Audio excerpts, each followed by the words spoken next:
Going on, everyone? Welcome. Rabid here, and today we are going to be checking out something very, very special. So this is the Mini Doge 3 Plus, the third generation of Mini Doge 3s. We had the original one, then they kind of had a Plus version, which I dubbed the Plus version because it did get more hash rate and less power. And now we have the actual Plus because they labeled it a Plus, and it's supposed to be even better. And also, the special thing about this, it is a Rabid edition. I know some of you guys have been hinting to it for a little while. So as of today, this will go on sale.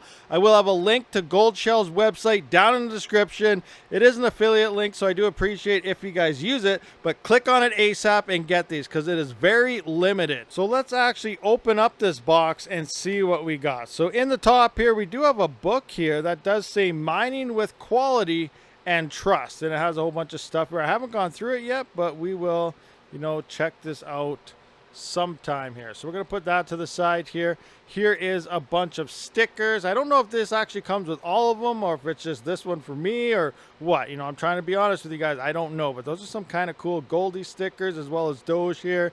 And then obviously this is what matters. The decal on the miner. So here we can see, I'm going to actually stand it up for a second. There we go, guys. This thing looks pretty damn awesome. Check that out. And most importantly, look at that. Rabid Mining Edition. So that's kind of cool. So this thing is looking pretty nice. I am pretty excited to have my own miner edition finally here. It's been a while since I wanted to do that. Now it does look like lots of YouTubers are actually getting their own edition as well. So hurry up and buy mine before you buy other people's. Just saying. But one thing I do want to look at is the new design on these mini boxes. Now the original Ultra versions, or I guess Plus versions, I'm used to the KS0 Ultras now that I'm calling this an Ultra. This is the Mini Doge 3 Plus, and they changed the design a bit, which I think is a lot better. This is also a lot heavier than the previous ones. But the major difference here, other than it being wider here, it is about the same height. But the power plug, look at that. It is a C13 plug, which is a lot better than those server power supplies. You no longer need those. Sad thing is, they sent me a European version when I am actually in North America, Canada to be exact. But that is okay because these are just standard C13s, very, very common. And I got a lot of these laying around, so no hurt on me. I got lots of these so I can still power this thing. We do have our slot for our Ethernet. There is an SD card slot. Obviously, we also have the antenna port there, so this is Wi-Fi by the looks of things, a reset button and an IP button. Now one thing I kind of think is dumb, I'm sorry Gold Shell, but look at this. So if we look at this right now, we can see this actually looks like the bottom. I don't know if you guys can see in there, but right here everything is going up this way, and if we flip it over we can see, the motherboard type of style here. This is where everything is. So it's going to lay this way in theory. So there we go. And actually that is not stupid because look at this. We got the symbol on both frickin' sides. So it doesn't matter which way you lay it down because we can see it. I didn't even look at the other side and that surprised me. So you know what? There's nothing wrong with this whatsoever. You can lay it down on any side and it'll still be good because the special rabbit symbol will always point up. Okay, so here is the previous Mini Doge 3, which is an upgrade over the very first Mini Doge 3. Actually, I think I have the first Mini Doge 3 hanging out over here somewhere. So yeah, one of these guys right here. You know what? I think I might have to give something away one of these days, but shipping sucks. So if you guys are up for paying shipping if you win, are you up for having a giveaway for a bunch of boxes? I got a whole bunch of different ones here, but coming over here, this. So yeah, right here is the other Mini Doge 3. So we can see that right there. Mini Doge 3, and then we got like KD Box Pros and CK Box 2s, and I don't know, a whole bunch of box miners sitting here, turned off, sitting on my little storage rack here. Not really doing much at the moment. But I do want to kind of weigh these because I definitely noticed this one being quite a bit heavier. So I'm just going to take this guy right here, set it on the scale. I did zero it out so we can see the Mini Doge 3 kind of half plus is 4.93 pounds. So 4.93. Let's take that guy off and hopefully I don't drop this. That would suck. I don't want to break my own miner here. So we're going to put that on. And this is coming in at 8.24. So, it is a couple pounds heavier than the original. And, it is very noticeable picking them up between the two. And as for the extra width, this is about 1.5 of the original one. So we can see kind of at this, if I put this here, right about there. We can see we're about halfway in there. So about 1.5 in width here, an extra 50% wide. So obviously the main reason why this is larger and heavier and it has the cord is because the power supply is built inside of it. Means you don't need something like a server PSU to power these or the bricks that they used to come with. So no extra components are needed and a lot less of a fire hazard. As you know, these plugs used to kind of melt up in the early mini Doge miners like that guy right there. Nice CL13 plug makes this a little more safe. Now taking a look at the evolution of Doge miners here from Gold Shell, this is the original mini Doge. The mini Doge Pro also came in this same style. Then it went to the Mini Doge 2 and the Mini Doge 3s, and all the ones we have now are this style here. And now we have the latest Ultras, or I guess Plus, which I'm still messing up with the Kaspa miners, is we have the Plus versions in this bigger with the PSU built inside of it. So that is kind of the evolution that we do have now with these mini Gold Shell Doge miners. So let's take a look at the reported stats of this, and obviously we will be testing the mini Doge 3 Plus here, but it does have a hash rate mode and a low power mode. Hash rate mode is supposed to be about 810 mega hash at 500 watts, and low power mode is supposed to be about 620 mega hash at 300 watts. So let's figure out how well this thing does. All right, guys, so let's go through the numbers of the Mini Doge 3 Plus, you know, the latest version of this. So here we can see the Mini Doge Plus on hash rate mode did get about 793 mega hash at 508 watts at the wall. This was measured about 12 hours after it's been running. So everything's nice and warm, and we can see how well it's going to run. And that is a hash to watt ratio, or I guess mega hash to watt ratio, of 1.56 mega hash per watt of power used. Now in low power mode, this is the more efficient way to utilize this thing depending on your power price. It did hit 617 mega hash at 297 watts. Again, 12 hours after I did swap it over. That is a hash to watt ratio, or mega hash to watt ratio, of 2.07, which is still less than the L7 here, obviously, but it is a lot better than all the previous miners that did release, minus the second generation Mini Doge 3 Plus, which I dubbed it, but it's a Mini Doge 3 second gen. Its low power mode was actually 2.25 mega hash per watt. So it does look like the previous gen is slightly better in efficiency over the low, but it is seeing a little less hash rate, but the efficiency is there. Now let's compare that to some of the newer miners that will be coming. We do have this Lflax or Lpax, or however it is pronounced. As we did see a mining disrupt, it is about 2 gigahash at 600 watts. So the same, little more power than on hash rate mode, but we can see we're pushing 2 gigahash, and that is 3.33 mega hash to watt ratio. And as we know, next month in August here, the L9 is supposed to be releasing.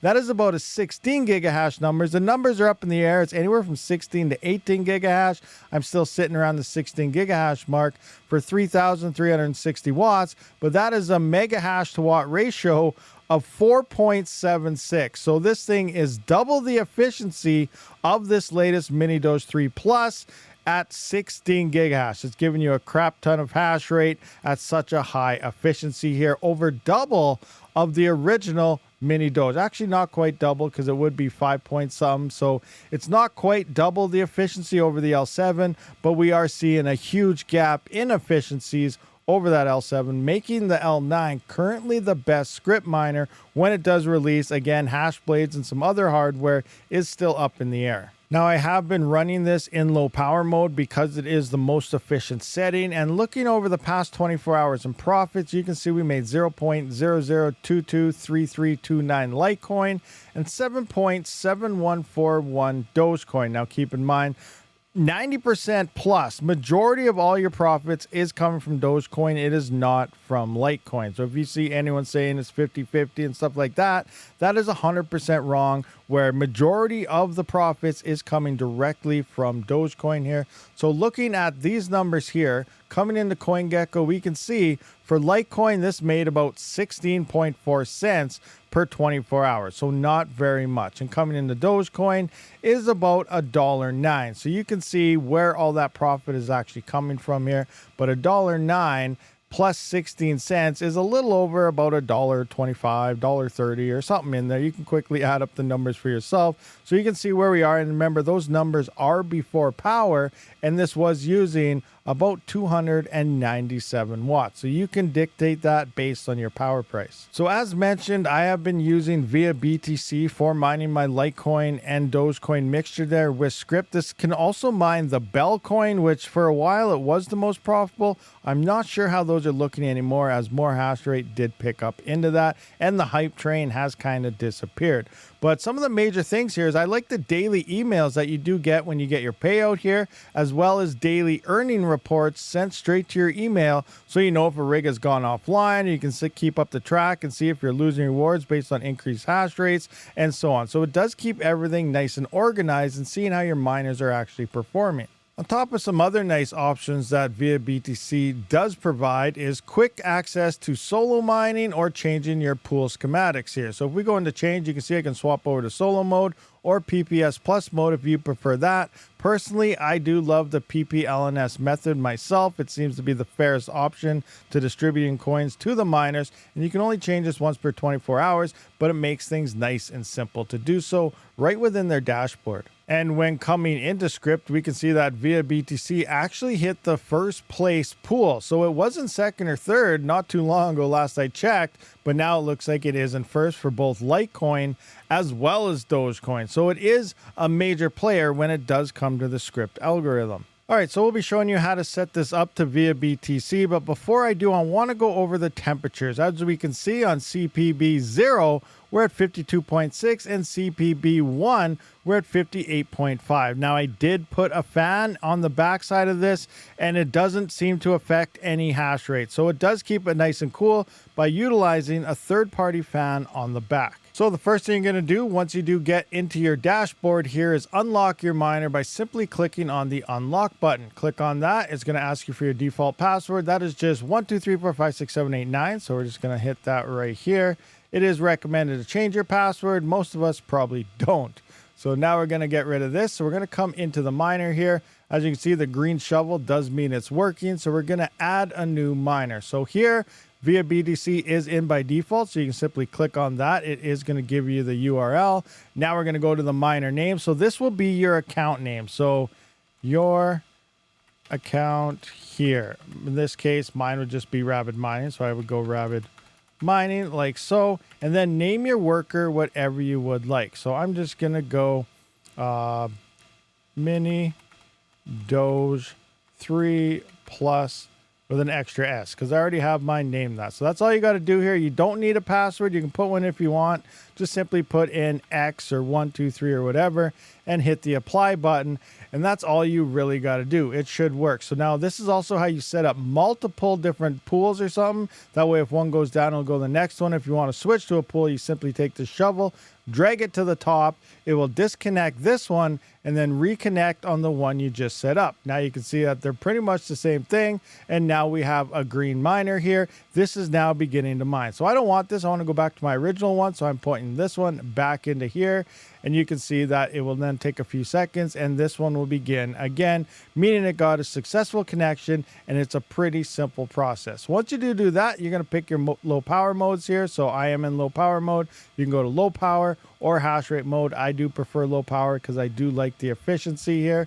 I'm just going to get rid of the one we just made. So I'm going to remove this one. Okay. And I'm just going to keep my original one, which I always had. And then in system, you can do a bunch of other things. One, you can set up your Wi-Fi settings through here. You can enable cloud control, which then you can track this through a web GUI or on your Goldshell smartwatch with the app. All these things are possible. If you have that down below, you can see this is where we're going to update our firmware. I don't see any newer ones yet, so there's nothing you need to do here. So that is the basic setup principle for the Mini Doge 3 Plus. All right, guys, so that pretty much does wrap up this video, but I do want to wrap this up by saying, should you purchase this miner? And the short answer is probably not. Now, the reason why you probably would is to obviously you guys like collector items and stuff, and this is definitely a Rabid Mining edition. It is a collector, but when it comes to straight mining the Scrypt algorithm, I'm going to have to say it might not be worth it. Yes, it is quiet, but as we've seen with Bitmain's latest Bitcoin ASICs, they're putting bigger fans on it, and they're a lot quieter now. So maybe the L9 will see the 140 millimeters instead of the 120 millimeters and be quieter as well. On top of it, the efficiency is so much better that we're seeing all these newer miners come on. We may even see a Jazz miner, and once the hash blades, if they prove to be real, we're going to see a huge spike. And leading in after this altcoin season / bull market next year here, the following year, 2026, we're going to need very efficient miners to stay profitable and to collect as many coins as we can. And sadly, Gold Shell never seems to do that. So you are going to need probably something like an L9 or one of those other versions that do end up emerging. But thank you for watching this, guys. Let me know your thoughts and opinions down in the comment section. I'll see you on the next one. Rabid out.